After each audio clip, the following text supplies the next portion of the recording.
రేవంత్ రెడ్డి గారికి అవకాశం ఉంటుందని నేను బలంగా నమ్ముతున్నా. 94 నుంచి 2004 వరకు ఒక పార్టీకి 2 సార్లు అవకాశం వచ్చింది. 2004 నుంచి 2014 వరకు ఇంకొక పార్టీకి 2 సార్లు అవకాశం వచ్చింది. 2014 నుంచి 2024 వరకు ఇంకొక పార్టీకి అవకాశం వచ్చింది. 2024 నుంచి 2034 వరకు తెలంగాణ సమాజం తప్పకుండా అవకాశం ఇస్తుంది. ఈ 10 సంవత్సరాలు తెలంగాణ సమాజంలో అద్భుతాలు సృష్టించే అవకాశం వయసు ఓపిక నాకు మిత్రుడు గంట చక్రపాణి గారికి ఉన్నది. ఈ తెలంగాణ సమాజానికి ఏం కావాలనో అది అందించే బాధ్యత మాది. ఎక్కడ కూడా ఇందులో కార్పొరేటు విద్యాలయాల నుంచి ఒత్తిడి వచ్చినా, యూనివర్సిటీలను ప్రైవేటీకరణ చేయాలన్న ఆలోచన ఎవరన్నా చేసినా అలాంటి పనులు జరగవు. అందుకే ఈ అంబేద్కర్ ఓపెన్ యూనివర్సిటీ సిబ్బందికి నా సూచన ఒక్కటే, ఇది ఉద్యోగం కాదు, ఇది ఒక భావోద్వేగం. ఈ తెలంగాణ సమాజం మన నుంచి ఈ భావోద్వేగాన్ని, ఈ బంధాన్ని కోరుకుంటుంది.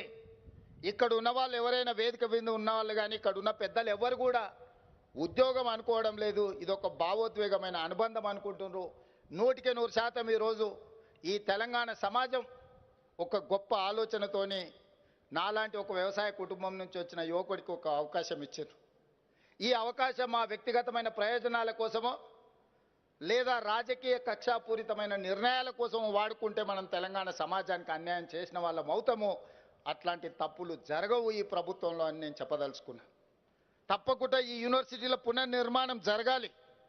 ఒకప్పుడు ఉస్మానియా యూనివర్సిటీలో చదువుకొని వచ్చిన పివి నరసింహారావు గారి నుంచి మొదలు పెడితే జైపాల్ రెడ్డి గారి వరకు జాతి రత్నాలను అందించిన ఈ యూనివర్సిటీలు ఈ దేశానికే, ఈ ప్రపంచానికే మేధస్సును అందించిన వాళ్ళను, ఉత్తమ పార్లమెంటేరియన్లను అందించిన యూనివర్సిటీలు ఈరోజు మన కళ్ళ ముందే నీరు గారిపోతుంటే, మన కళ్ళ ముందే వాటి ప్రతిష్ట దిగజారుతుంటే మనం చూస్తూ ఊరుకుంటే మనం ఈ సమాజానికి అన్యాయం చేసిన వాళ్ళం అవుతామని చెప్పి నేను బలంగా నమ్ముతున్నా. అందుకే ఈరోజు యూనివర్సిటీల యొక్క ప్రతిష్ట పెంచాలని, ఈ యూనివర్సిటీల ప్రతిష్ట పెంచాలంటే మౌలిక వసతులు పెంచినంత మాత్రాన ప్రతిష్ట పెరగదు.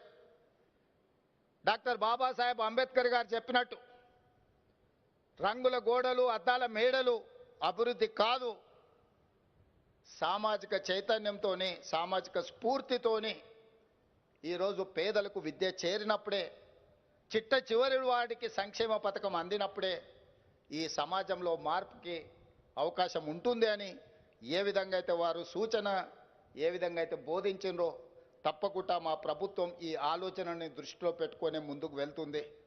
ఈరోజు ఈ తెలంగాణ సమాజంలో ఉన్న యూనివర్సిటీలు, తెలంగాణ సమాజమే కాదు దేశంలో ఉన్న యూనివర్సిటీలను యూజీసీ ముసుగులో, నిబంధనల మార్పుల ముసుగులో ఈరోజు ఆధిపత్యం చెలాయించాలని కొంతమంది కుట్ర చేస్తున్నారు. ఈ వివరాలు ప్రొఫెసర్ హరగోపాల్ గారు లాంటి మేధావులకు తెలుసు. యూజీసీ గైడ్ లైన్స్ మారుస్తున్నారు, మార్చాలన్న ఆలోచనతో ప్రతిపాదన రాష్ట్ర ప్రభుత్వాలకు పంపిస్తున్నారు. డాక్టర్ బాబాసాహెబ్ అంబేద్కర్ గారు వీటిని గుర్తించే కేంద్ర ప్రభుత్వం పరిధిలో ఉండే అంశాలు, రాష్ట్ర ప్రభుత్వం పరిధిలో ఉండే అంశాలు, ఉమ్మడి పరిధిలో ఉండే అంశాలను కూలంకషంగా రాజ్యాంగంలో విపులంగా రాసి మనకిచ్చిండు. కానీ ఈరోజు సవరణల ద్వారా రాష్ట్ర పరిధిలో ఉండాల్సిన యూనివర్సిటీల యొక్క మనుగడ కేంద్ర ప్రభుత్వం గుంజుకోవాలనే ప్రయత్నం చేస్తుంది. ఇప్పుడు నేను నియమించిన వైస్ ఛాన్సలర్ని భవిష్యత్తులో గవర్నమెంట్ ఆఫ్ ఇండియా ఢిల్లీ నుంచే నియమిస్తాము, ఈ నిబంధనలు సరళిస్తామంటున్నారు. ఢిల్లీలో ఉన్నవాడికి తెలంగాణ ప్రజల యొక్క ఆలోచన, తెలంగాణ ప్రజల యొక్క జీవన విధానం ఏ రకంగా తెలుస్తుంది? ఈరోజు మన విద్యాలయాల మీద, విశ్వవిద్యాలయాల మీద పెత్తనము, ఆధిపత్యం వెనక ఒక పెద్ద సాంస్కృతిక దాడి ఉన్నది, ఒక కుట్ర ఉన్నది. ఈ కుట్రని మేధావులందరూ ఆలోచన చెయ్యాలి. అందుకే నేను తమిళనాడు చీఫ్ మినిస్టర్తో, కర్ణాటక చీఫ్ మినిస్టర్తో, కేరళ చీఫ్ మినిస్టర్తో కోఆర్డినేట్ చేసిన తొందరలోనే ఆంధ్రప్రదేశ్ చీఫ్ మినిస్టర్ గారితో కూడా నేను మాట్లాడదలుచుకున్నా. రాష్ట్ర ప్రభుత్వాలు నియమించుకోవాల్సిన రాష్ట్ర పరిధిలో ఉండే యూనివర్సిటీల వైస్ ఛాన్సలర్లను కూడా కేంద్ర ప్రభుత్వం యూజీసీ నియమిస్తాము అని అంటే మనం చేతులు కట్టుకొని కూర్చుంటే సాంస్కృతిక పరమైన దాడి జరగబోతుంది. ఆ తర్వాత ఈ విశ్వవిద్యాలయాలు కొంతమంది చేసే విష ప్రచారానికి వేదికలు కాబోతున్నాయి. ఇది మన సమాజాన్ని చీల్చడానికి ఉపయోగపడుతుంది తప్ప ఈ సమాజానికి చికిత్స చేయడానికి విశ్వవిద్యాలయాలు వేదిక కాకుండా పోయే ప్రమాదం ఉన్నది. అందుకే ఈ వేదిక మీద నుంచి ప్రధానమంత్రి నరేంద్ర మోడీ గారికి విజ్ఞప్తి చేస్తున్నా. ఈరోజు 76వ గణతంత్ర దినోత్సవ ఉత్సవాల సందర్భంగా ప్రధానమంత్రి గారికి నేను విజ్ఞప్తి చేస్తున్నా.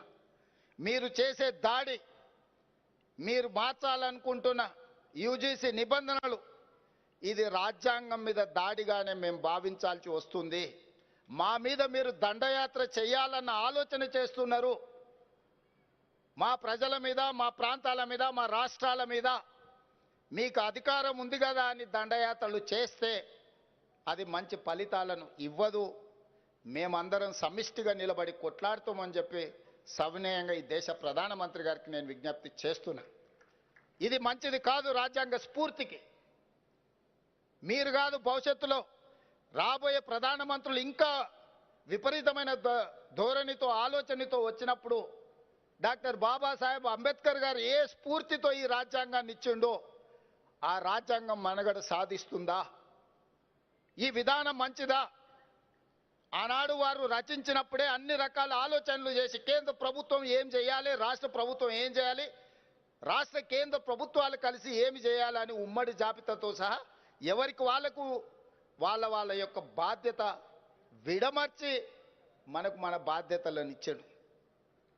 ఒకరి అధికారాల మీదకి, ఒకరి బాధ్యతల మీదకి ఇంకొకరు దండెత్తినప్పుడు అది అనవసరమైన వివాదాలకు, రాద్ధాంతాలకు దారితీసే ప్రమాదం ఉన్నది. ప్రధానమంత్రి గారు దయచేసి యూజీసీ నిబంధనలను మార్చి మా రాష్ట్రాలలో వైస్ ఛాన్సలర్లను నియమించుకునే అధికారాన్ని మీరు గుంజుకుంటే ఇది మా మీద దాడిగానే మేము భావిస్తాము. మా హక్కులను వదులుకోవడానికి మేము సిద్ధంగా లేము. మేము నమ్మిన సిద్ధాంతాన్ని వదులుకోవడానికి కూడా మేము సిద్ధంగా లేము. మేము నమ్ముతున్న సిద్ధాంతం ఏందో మీకు తెలుసు. ఈరోజు డాక్టర్ బాబాసాహెబ్ అంబేద్కర్ గారు అందించిన రాజ్యాంగాన్ని తూచా తప్పకుండా స్ఫూర్తిని అమలు చేయాలన్న సిద్ధాంతం మాది. దాన్ని సమూలంగా మార్చాలి. ఉన్న రిజర్వేషన్ల విధానాలను రద్దు చేయాలన్న ఆలోచన మీకు ఏమైనా ఉంటే తక్షణమే యూజీసీ నిబంధనలు ఉపసంహరించుకోండి. ఇవి చర్చకు పెట్టినా కూడా మంచిది కాదు. ఇక్కడ చాలామంది అంబేద్కర్ ఓపెన్ యూనివర్సిటీ సిబ్బంది ఉన్నారు. యూజీసీ ఈరోజు కొత్త గైడ్లైన్స్ను రాష్ట్రాలకు పంపించింది. ఆ గైడ్లైన్స్ ప్రకారం వైస్ ఛాన్సలర్ల నియామకం భవిష్యత్తులో మన చేతిలో ఉండదు. ఆ గైడ్లైన్స్కి నా ఆమోదం జరిగితే ఇదే చిట్ట చివరి రాష్ట్ర ప్రభుత్వం నియమించుకున్న వైస్ ఛాన్సలర్లుగా గంటా చక్రపాణి గారు, బాలకృష్ణారెడ్డి గారు, లేకపోతే ఇక్కడ ప్రొఫెసర్ పురుషోత్తం గారు, వీళ్ళందరూ చివరిగా రాష్ట్ర ప్రభుత్వాలు నియమించుకున్న విద్యావేత్తలు అవుతారు. ఇది ఖచ్చితంగా విద్య మీదనే కాదు, మన మీద ఆధిపత్యాన్ని చెలాయించడానికి కుట్ర జరుగుతుందని మీరందరూ అర్థం చేసుకోండి. అవసరం అనుకుంటే నిరసన తెలిపే కార్యక్రమాలకు కూడా మనం సిద్ధం కావాల్సిన అవసరం ఉన్నది. మన యూనివర్సిటీలు ఈ తెలంగాణ ప్రజల యొక్క ఆలోచన విధానానికి, తెలంగాణ సమాజానికి పట్టిన లేదా తెలంగాణ సమాజం ఎదుర్కొంటున్న సమస్యల మీద విద్యార్థులు చదువుకుంటూనే చైతన్యంతో పోరాటం చేసిండ్రు. అది ఆనాటి మొదటి తెలంగాణ ఉద్యమం కావచ్చు 69, లేదా మళ్ళీ తెలంగాణ ఉద్యమం కావచ్చు. యూనివర్సిటీలే వేదికలుగా విద్యార్థులే కథానాయకులే ముందుకు నడిస్తే ఈరోజు తెలంగాణ రాష్ట్రాన్ని మనం సాధించుకున్నాం. ఇది నిజం.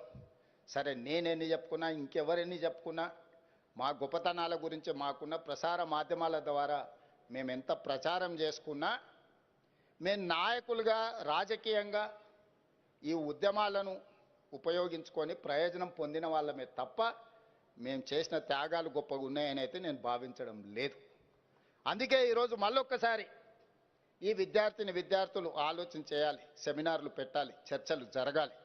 ఈ నిబంధన